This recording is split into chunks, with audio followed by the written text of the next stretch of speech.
여러분은 천국 하면 어떤 생각이 가장 먼저 떠오르십니까?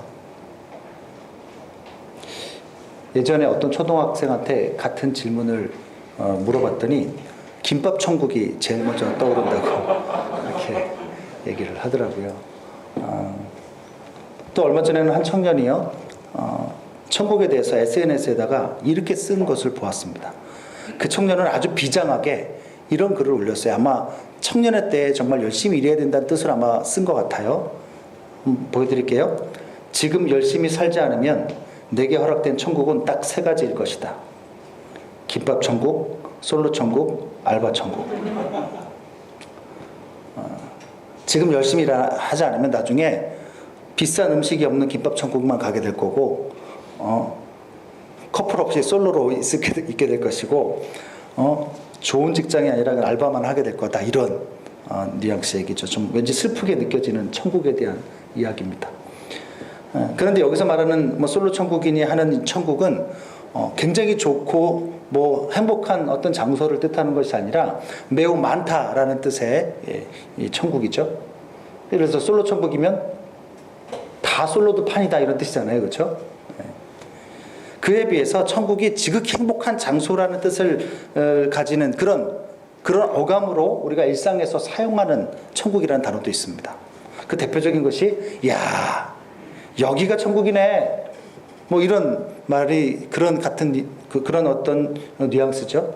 여러분은 주로 언제 그런 말을 쓰십니까? 야 여기가 천국이지. 제가 구글에서 기사를 한번 검색해 봤습니다. 언제 그런 말을 하는지. 그랬더니 상당 부분 은행에서 그런 말을 사용한다고 해요. 그래서 도대체 은행과 천국이 무슨 상관이 있을까 해가지고 기사를 봤더니 무릎을 탁 치게 하더라고요. 여름철 찜통 무더위에 막 너무 더워가지고 막 열이 확확 나고 막 땀이 비 오듯이 막 흘려서 막 그냥 막 숨이 가빠지고 헉헉거리다가 그럴 때 은행에 탁 들어가면 그 순간 대부분의 사람들이 이 에어컨의 강력한 시원함에 저절로 여기가 천국이네 이렇게 말하게 된다라고 해요. 이럴 때 사용하는 천국의 뜻은 어떤 뜻이에요? 매우 행복하고 좋은 곳 그런 뜻을 가지고 있죠. 이렇게 우리가 생각하는 천국하면 인간이 살기에 최고로 좋은 상태를 갖춘 어떤 그런 쾌적한 완전한 유토피아를 우리는 천국이라고 생각하는 경향이 있습니다.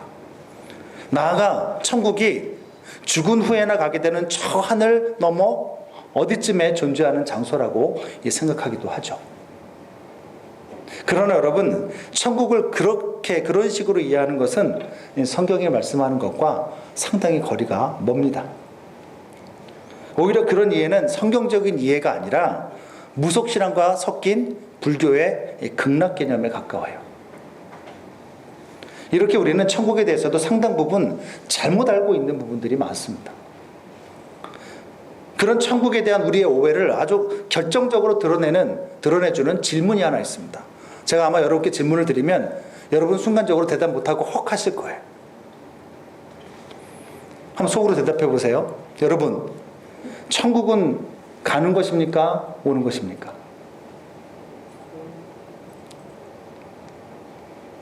천국은 가는 것입니까? 오는 것입니까? 아리까리 합니까? 해답은 오늘 본문 중에 있어요. 한번 본문 한번 보세요. 다섯 절밖에 안 되니까. 그리고 근거를 얘기해 보세요. 본문을 근거로.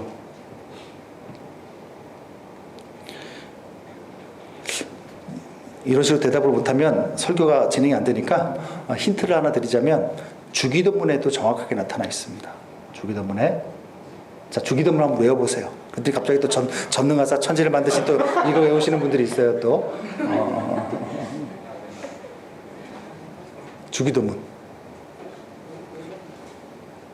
자, 천국이 가는 겁니까? 오는 겁니까? 네, 그렇죠. 천국은 하나님 나라는 오는 겁니다. 주기도문에도 하나님의 나라가 임하시옵소서라고 우리가 기도하지 않습니까? 그렇다면 천국은 우리가 가는 것이라기보다는 우리에게 임하는 것이에요. 그래서 오늘 본문 15절에도 보게 되면 세상 나라가 우리 주와 그의 그리스도의 나라가 되었다라고 선언하는 것을 보게 됩니다. 이게 무슨 뜻이냐면, 절 보세요. 우리가 살고 있는 이 세상이 처음에는 원래 세상 사람들의 것이었다가 이제는 주님이 오셔서 우리 주와 그리스도의 것으로 바뀌었다는 뜻입니다. 그러니까 천국, 즉 하나님 나라는 이 세상 나라에 주님이 오심으로 완성되는 나라라는 거예요. 따라서 세상 나라 따로 하늘나라 따로 있는 것이 아니라 이 세상 나라가 주님의 강림으로 인해서 하나님의 나라로 바뀌게 되는 것이 하나님 나라의 완성이에요. 성경이 말하는. 그러니 하나님 나라 천국은 가는 것이 아니라 이 세상에 거꾸로 임하는 것이고 오는 것입니다. 그래서 우리 계시록 21장에도 보게 되면 큰 성 예루살렘이 하늘에서부터 이 땅으로 내려온다라고 얘기합니다. 그러면 또 어떤 분들 가운데 이런 의문이 들 수 있어요. 목사님, 휴거는 그러면 어떻게 이해해야 되는 건가요? 예수님이 재림하시면 그때 성도들이 공중으로 들려 올려져서 공중에서 휴거 들림 받아서 그 공중에서 주님을 맞이한다고 했는데, 그러면 공중에서 주님을 맞이해서 하늘에서 사는 거 아닌가요? 이렇게 질문할 분들이 있을 것입니다. 다 같이 데살로니가전서 4장 16절 17절 말씀을 읽어보겠습니다. 시작. 주께서 호령과 천사장의 소리와 하나님의 나팔 소리로 친히 하늘로부터 강림하시리니 그리스도 안에서 죽은 자들이 먼저 일어나고 그 후에 우리 살아남은 자들도 그들과 함께 구름 속으로 끌어올려 공중에서 주를 영접하게 하시리니 그리하여 우리가 항상 주와 함께 있으리라. 아멘. 우리가 흔히 휴거의 근거 구절로 들은 말씀이죠. 근데 이거 여기만 보게 되면 정말로 공중에서 사는 것 같아요. 주님 이 땅에 오실 때 구름 속으로 끌어올려져서 공중에서 주를 영접하게 하시리니 그래야 우리가 항상 주와 함께 있으리라 이렇게 얘기하잖아요. 마치 공중에서 사는 것 같은 느낌이 들어요. 여러분, 휴거가 뭐예요? 이 성도들이 끌려 올라가서 공중에서 주님을 맞이하는 것을 말하는 거죠. 자, 흥미로운 것은 만유인력을 발견한 이 아이작 뉴턴도요, 휴거를 믿었다는 사실입니다. 저 양반이죠. 심지어 그 휴거를 자석과 이 철가루의 관계로 이해를 했다고 해요. 그 원리가 이렇습니다. 모래에다가 자석을 갖다가 막 휘젓게 되면요, 여러분 신기하게도 철가루만 쑥쑥 뽑아 올려줘서 저렇게 자석에 다 달라붙어요. 뉴턴이 그렇게 휴거를 이해한 겁니다. 예수님이 이 땅에 재림하시면 예수님이 자석이 돼서 이 세상에 모든 사람들을 막 쑥쑥 뽑아 올려서 그들을 끌어올리는 것이 휴거라고 생각을 한 거죠. 그리고 사람들은 그렇게 휴거된 상태에서 하늘에서 상당 기간 산다라고 이렇게 생각을 합니다. 그런데 이에 대해서 성경도 그렇고 대다수의 신학자들은 전혀 다르게 해석합니다. 이 데살로니가전서 4장 이 말씀, 이 표현은요, 바울이 쓴 거잖아요. 근데 바울이 당시 로마에서 로마 황제를 맞이할 때에 쓰는 의전 풍습을 그대로 인용한 거예요. 인용했다라는 거예요. 특히 미국 필로의 신약학 교수님이신 이 김소영 교수님이요, 바울이 이 데살로니가전서 4장 16절 17절에서 그 구절에서 일부러 그 당시에 짝으로 사용되었을 때는 전문적인 어떤 사람을 마중하는 의절을 뜻하는 단어를 일부러 두 개를 짝을 붙여서 사용했다라는 것을 우리가 유의해서 봐야 된다라고 김소영 교수님이 얘기를 합니다. 그러니까 이 당시에 짝으로 쓰여지만 이거는 사람을 맞이하는 의전을 뜻하는 거예요. 그래서 그 두 단어가 뭐냐면 방문이라는 단어와 영접이라는 단어예요. 방문이라는 단어는 파루샤, 헬라어 파루샤라는 뜻이고 파루샤고, 그리고 영접이라는 뜻은 아판테시스라는 단어예요. 이 두 단어가 로마 시대에는 로마 황제를 맞이하는 의전 용어라는 겁니다. 의전 용어. 이게 그 당시에는 짝으로 쓰였어요. 항상. 방문해, 알겠어요, 영접할게요, 이런 뜻인 겁니다. 그래서 이 당시에는 황제가 자기가 통치하는 어떤 도시를 방문, 파루시아, 이걸 파루시아라고 했잖아요. 방문, 파루시아하게 되면 그 도시 지도자들은요, 사신이나 백성들을 어디에 동구 밖까지, 저기 도시 밖까지 보내서는, 마중을 보내서는 영접해서 모셔오는데 이것을 영접, 아판테시스라고 했다고요.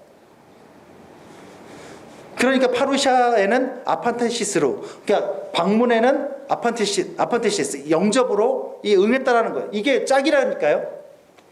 로마에서의 전문 의전 용어예요. 그런데 바울이 이 전문적인 수거를 주님의 강림, 이것도 파루시아예요. 주님의 강림에 파루시아에 사용했다라는 거죠. 강림이라는 단어가 파루시아고 17절에 영접이 뭐예요? 아판테시스예요. 이 단어가 짝으로 나오고 있죠. 따라서 공중 들림 역시 뭐예요? 왕을 마중 나가는 의전에 불과하다라는 거예요. 자, 여러분 한번 생각해 보세요. 로마 황제가 동쪽에서부터 오게 되면 사람들은, 이 백성들이 마중하러 어디로 갈까요? 동쪽으로 가겠죠. 도시 밖으로. 그런데 여러분 생각해 보세요. 예수님은 황제와 달리 이 땅에 오실 때 어디서부터 강림하세요? 하늘로부터 강림하세요. 자, 그러니 그 예수님을 맞이하러 나가려면 주님의 백성들은 어디로 마중을 나가야 되는 거예요? 하늘로. 공중이에요. 그리고 그렇게 마중 나갔으면, 주님을 만났으면 그 다음에는 어디로 가야 돼요? 당연히 애초에 주님이 오려고 했던 이 땅으로 다시 와야 되는 거예요. 그래서 이 땅에서 주님과 함께 사는 것이죠. 따라서 데살로니가전서 4장의 말씀은 정말로 성도들이 공중으로 올라간다는 휴거를 의미한다기보다는 이 땅에 주님께서 왕으로 오실 때 모든 성도들이 그 사실을 알고 환영하며 맞이하는 날이 반드시 임한다라는 그런 표현인 거예요. 그러니 하나님 나라는 저기 먼 하늘에 세워지는 나라가 아니라 이 땅에 세상 나라를 무너뜨리고 세워지는 것이 맞는 거죠. 그리고 그 진리는요, 신약에 갑자기 나타난 것이 아니라 이미 구약에서도 수차례 예언이 되었어요. 그 대표적인 것이 제가 지난번 시간에 그 이미 설명했던 다니엘서 2장에 거대한 그 신상 환상 있잖아요.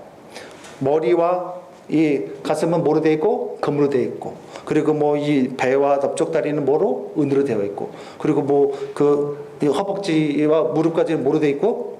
노수로 되어 있고, 그 아래 발과 이 정강이에 뭐로 되어 있다고요? 쇠와 흙이 섞인 이 신상, 커다란 신상, 그 환상에서 제가 말씀드렸어요. 다니엘서 2장에 보면 그게 무슨 뜻이에요? 그 신상의 환상이 하나님 나라로 상징되는 돌이 근데 날아온다고 그랬잖아요. 그죠? 하나님 나라로 상징되는 돌이 날아와서는 인간이 세운 나라를 상징하는 그 거대 신상을 무너뜨려서는 가루를 만들어 버린다고 했어요. 그런 다음에 날아왔던 이 하나님 나라로 상징되는 이 돌이 점점 커지더니 온 세상에 가득하게 되었다라고 예언했습니다. 이게 뭐예요? 결국은 하나님 나라가, 지상 나라는 무너지고 세상 나라는 무너지고 하나님 나라가 온 세상을 차지하게 될 것이다. 이런 예언이라고 그랬어요. 자, 그리고 그 예언은 예수님의 초림으로 이미 성취가 되었습니다. 그래서 하나님 나라가 이미 시작되었어요. 하지만 완성은 안 됐죠? 그래서 주님 이 땅에 다시 재림하시는 날 완성이 될 것입니다. 어떤 방식으로? 세상 나라를 무너뜨리고 하나님이 세상의 왕이 되시는 방식으로. 오늘 본문이 바로 세상 마지막 날 하나님 나라의 완성을 뜻하는 본문이에요. 7번째 나팔. 그런데 여기서 흥미로운 것은 뭐냐면, 그렇게 하나님의 나라가 이 땅에 세워진, 완성되는 것이 바로 7번째 나팔 심판의 내용이라는 사실이에요. 우리가 지금까지 본 것과 너무 달라요. 첫 번째, 두 번째, 세 번째, 네 번째 나팔 때는 막 해와 달별이 뭐 떨어지고 별이 떨어지더니 그 별이 구덩이가 생겨가지고 그 무저경에서 막 그 이상한 게 나오고 황충이 나오고 무슨 뭐 말들이 나오고 막 이랬잖아요. 기억이 하나도 안 나죠? 백지장처럼. 그래서 설교할 맛이 나는 거예요. 똑같은 설교해도 못 알아들으니까. 네, 기억이 안 나서 감사합니다. 자, 그게 지금까지 첫 번째부터 6번째 나팔인데 15절 보시면, 한번 15절 보세요. 15절.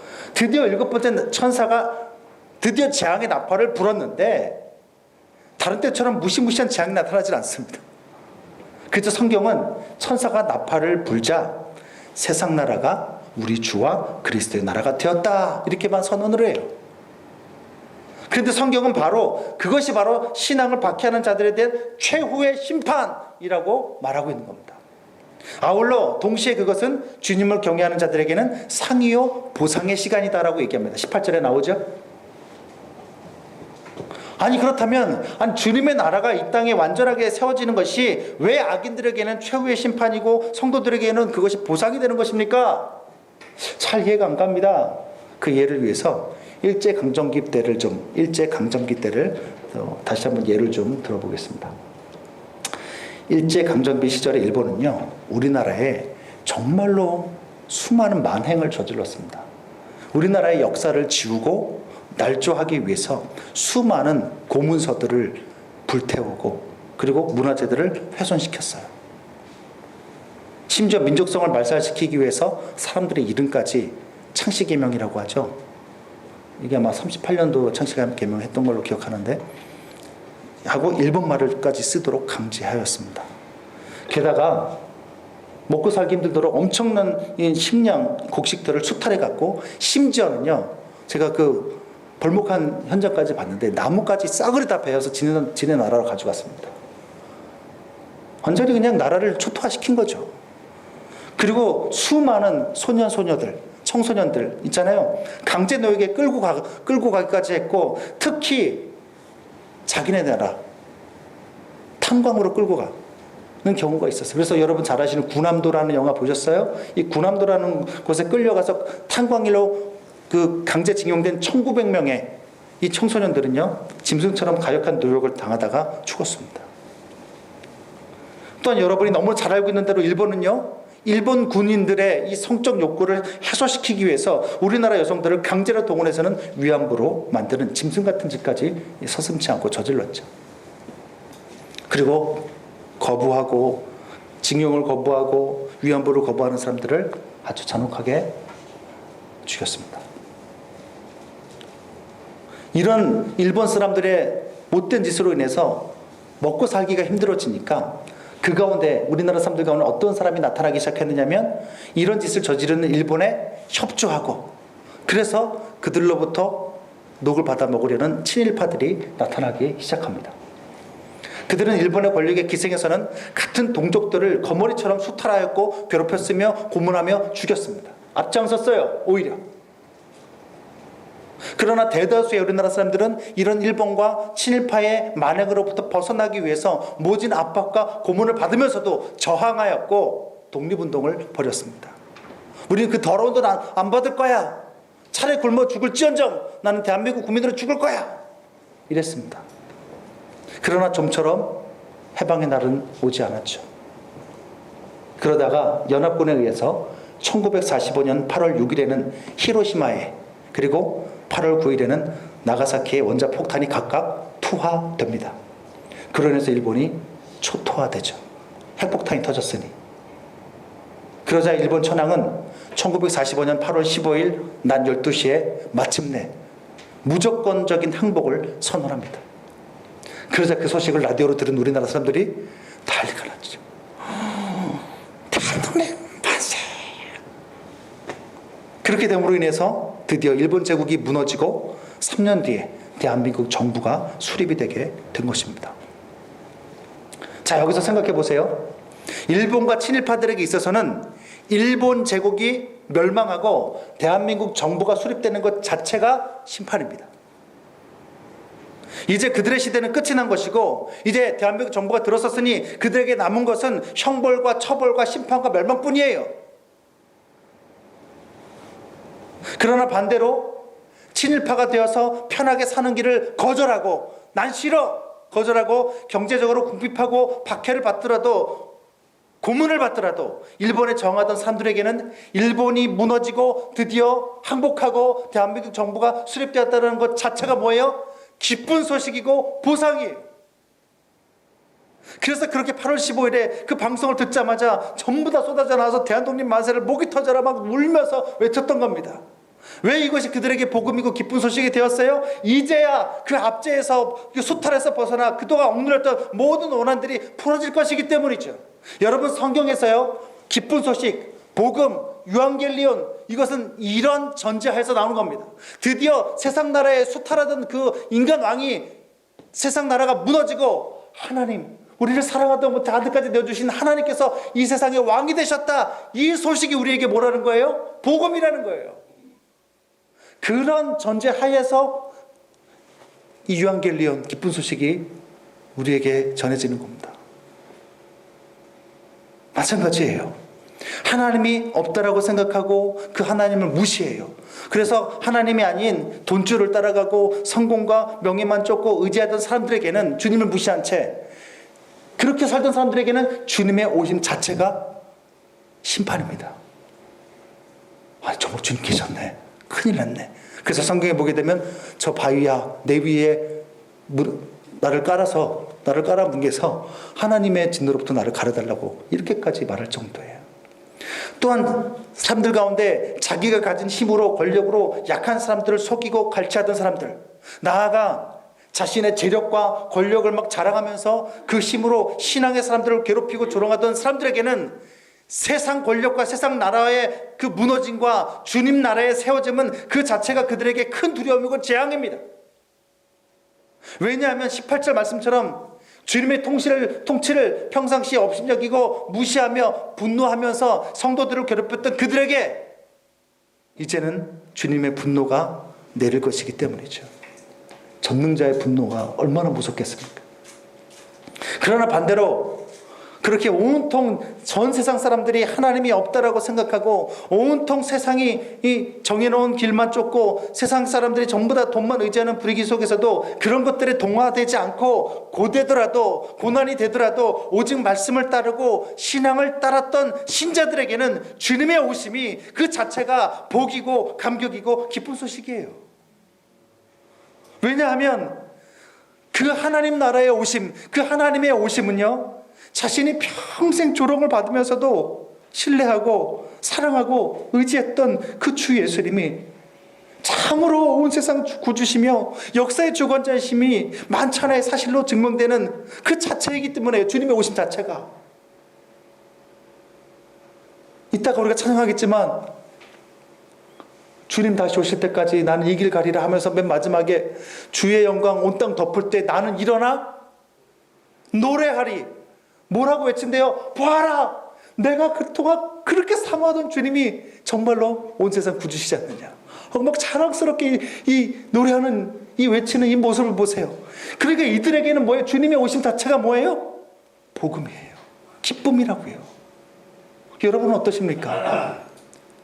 주님의 임하심이, 주님의 오심이 여러분에게는 당황스러움입니까? 아니면 복된 소식입니까?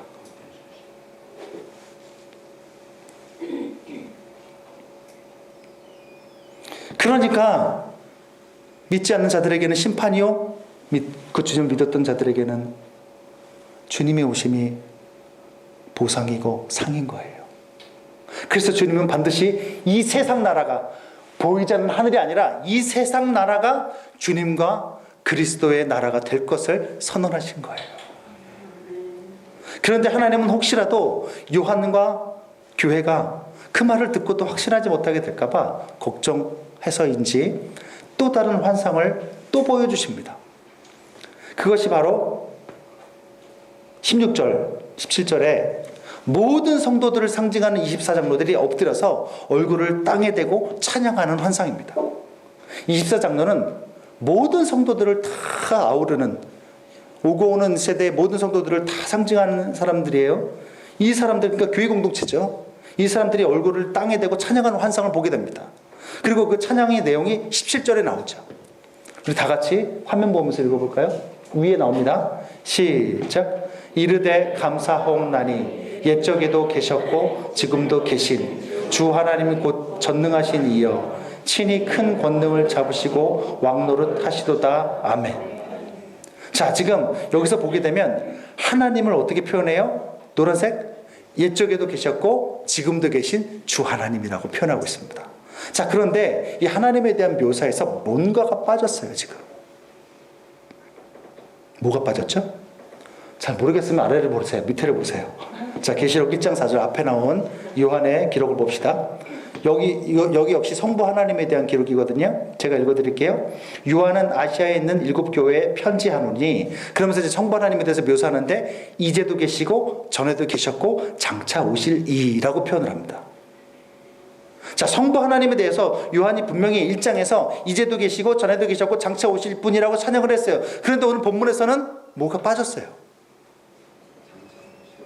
그렇죠. 뭐가 빠졌다고요? 장차 오실 이라는 묘사가 빠졌어요. 왜 빠졌을까요? 맞아요. 아유, 날카로운 사람들이 아주 그냥.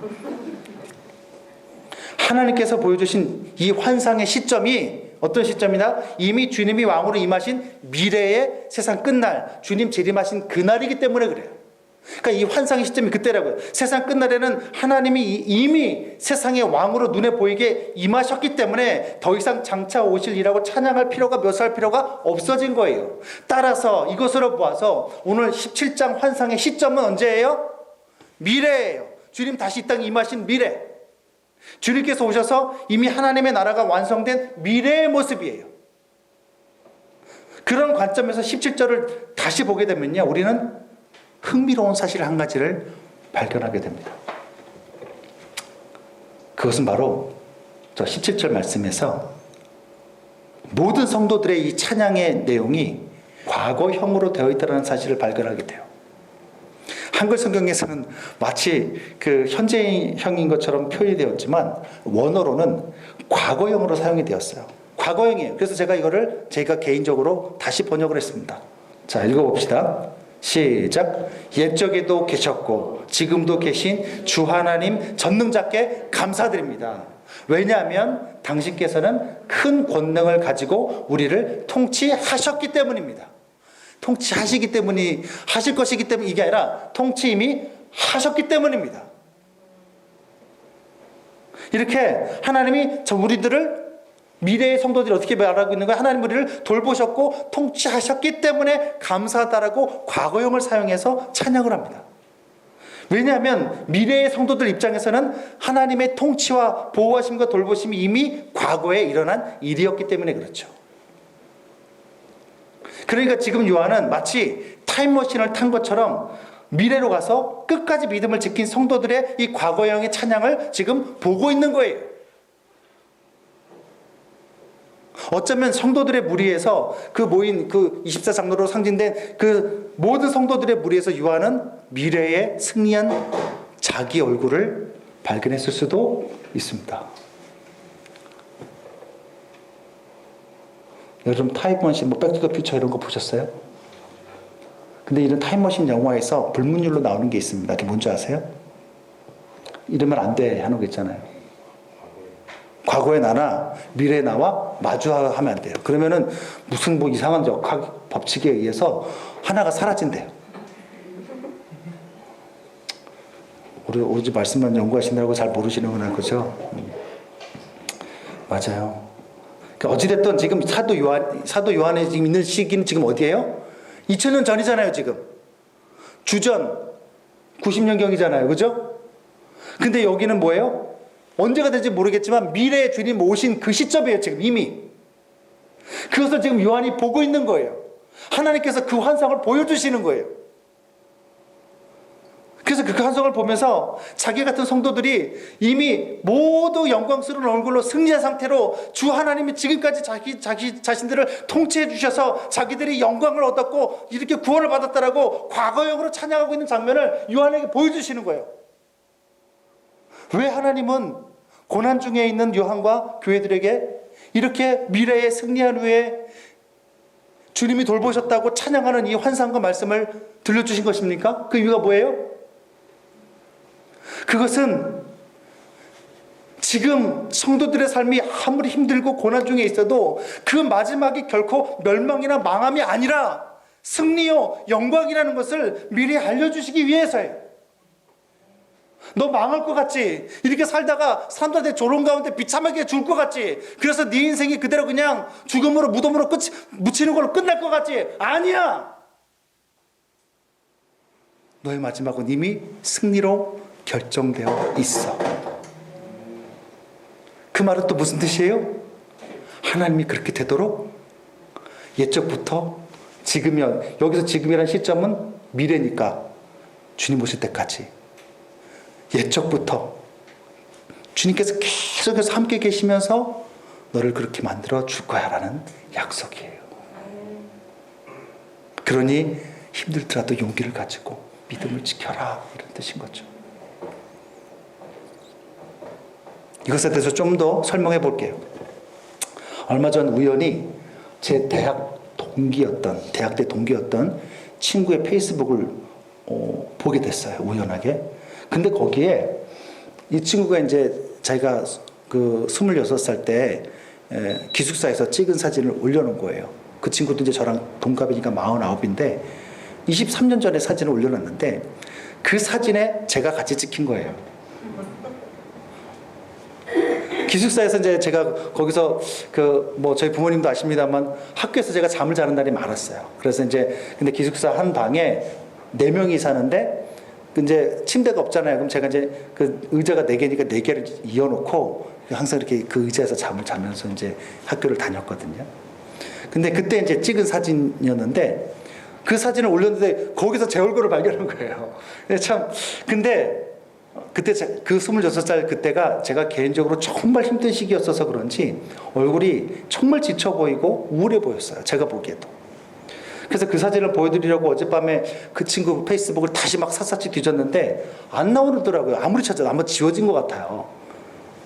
그래서 대신 이 26살 때 사진이 아니라 1년 후에 27살 때 사진이지만 그래도 얼굴형은 비슷하니까 그래서 이제 그때는 이미 회심하고 26살 때는 회심 안 했을 때고 27살 때는 이제 회심하고 얌전해지고 머리도 차분해졌던 그때 사진 한번 보여드릴게요.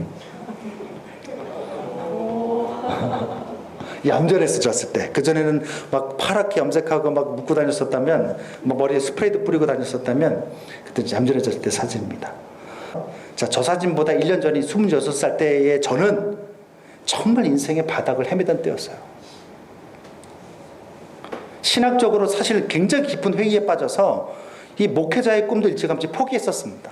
특히 전도사라고 불리는 신학생들이 가장 그 알량한 신학 지식 가지고 사람들을 정죄하고 막 함부로 판단하고 편을 가르고 자기네들은 거룩한 척하고 그러면서 그 거룩한 무리들이 커닝 페이퍼를 만들어서 돌려서 자기들끼리 높은 성적을 유지하고 이런 모습을 보면서 저게 뭐 하는 짓이지?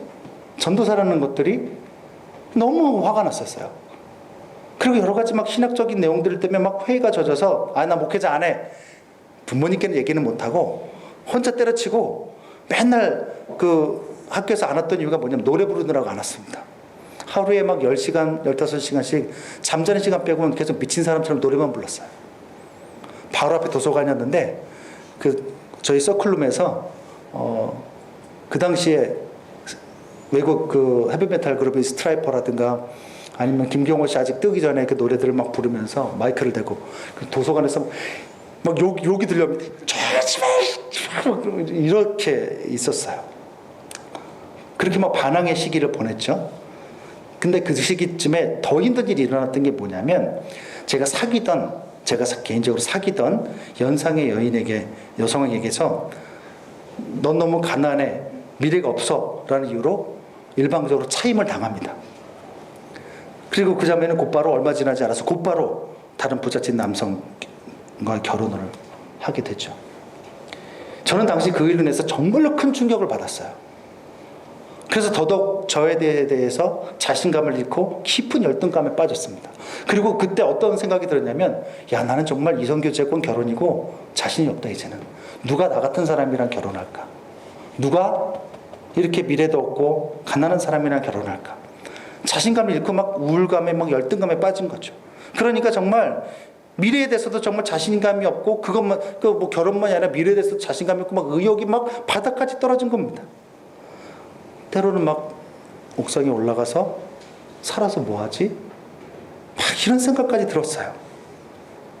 포기하고 싶은 생각뿐이었죠.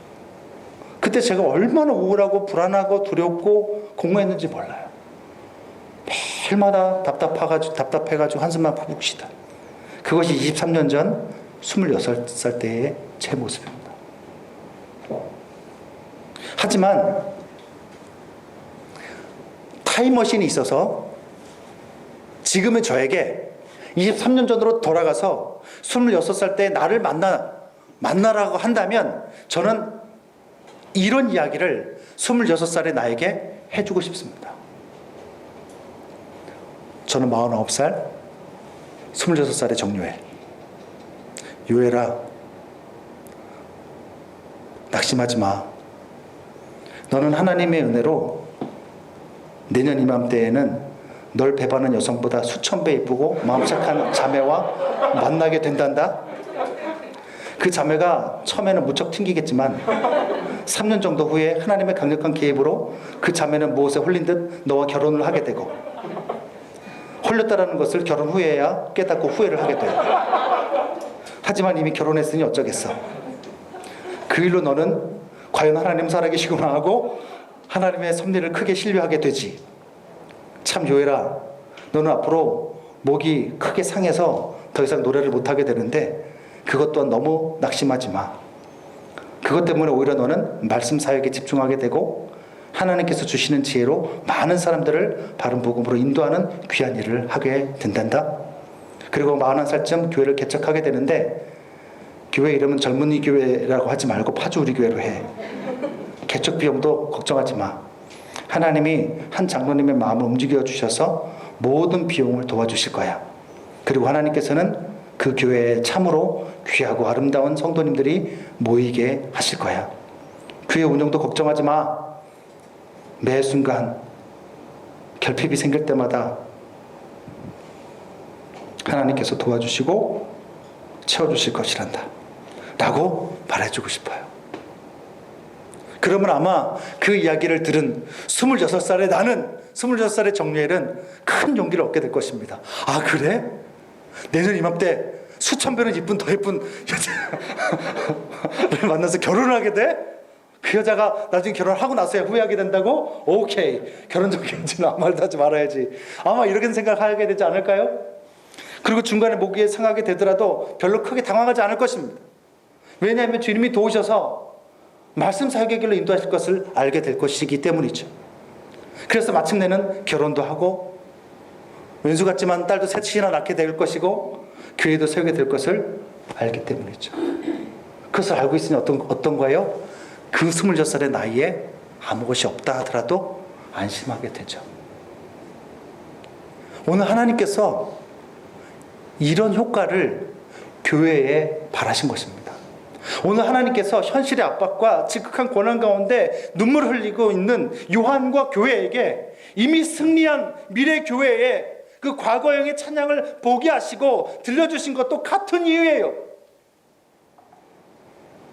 지금 능력이 부족하고 처한 환경이 아무리 열악하고 경제적으로 먹고 살기 힘들다 해도 그것 때문에 인생의 패배자가 될 것처럼 절망하지 말라는 거예요. 절대로 패배자 안 된다는 거예요. 저 미래의 승리한 모습을 보라는 거예요. 이미 과거형으로 하나님이 여기까지 나를 도우셨다고 찬양하는 저 찬양을 좀 보라는 거예요. 그 모습이 바로 네 모습이라는 겁니다.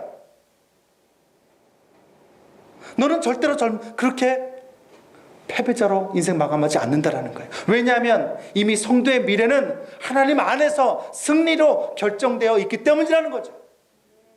그리고 그 비결은 그 성도의 능력 때문이 아니라 하나님 때문이라는 거예요. 하나님이 결코 그 성도를 떠나지 않고 전능자의 능력과 사랑으로 신실하게 변함없이 계속해서 도와주실 것이기 때문이라는 거예요. 나의 잘남이 아니라 주님의 변함없는 능력과 사랑 때문에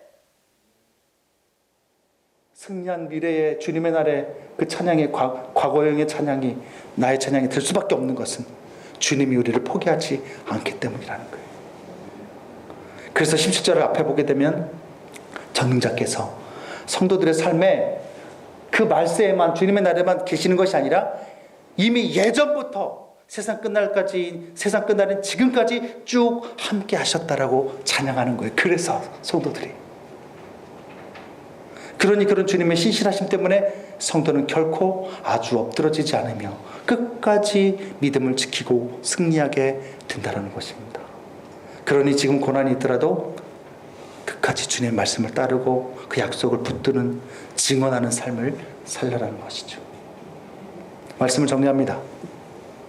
주 안에서 사랑하는 성도 여러분, 오늘 사도 요한이 본 환상 그대로 우리 역시 분명 우리가 사는 동안 내내 바로 지금 여기 이미 함께 하시는 하나님의 전능하심과 도우심을 여러분의 평생 내내 맛보게 될 것입니다. 그리고 그런 주님의 신실하신 은혜 덕분에 우리는 분명 주님의 날에 이 세상의 왕으로 임하신 주님의 전능하심을, 그 신실하신 날 향한 이해할 수 없는 사랑을 과거형으로 찬양하게 될 거예요. 아무리 우리가 오늘 부족하고 능력이 없어도 우리와 함께 하시는 하나님이 변함이 없으시고 전능하심으로 반드시 여러분의 삶에 기적을 이루실 것입니다. 그러므로 성도의 삶은 고난만 있는 것이 아니라 고난과 하나님의 기적과 보호가 동시에 주님 오실 그날까지 계속되는 것이죠. 그런 이 소망을 가지고 내게 주어진 오늘을 말씀을 따르고 주님을 신앙하는 증언자로 살 수 있기를 바랍니다. 그것이 바로 오늘 우리에게 미래의 승리한 모습을 보여주시는 하나님 아버지의 뜻인 거예요.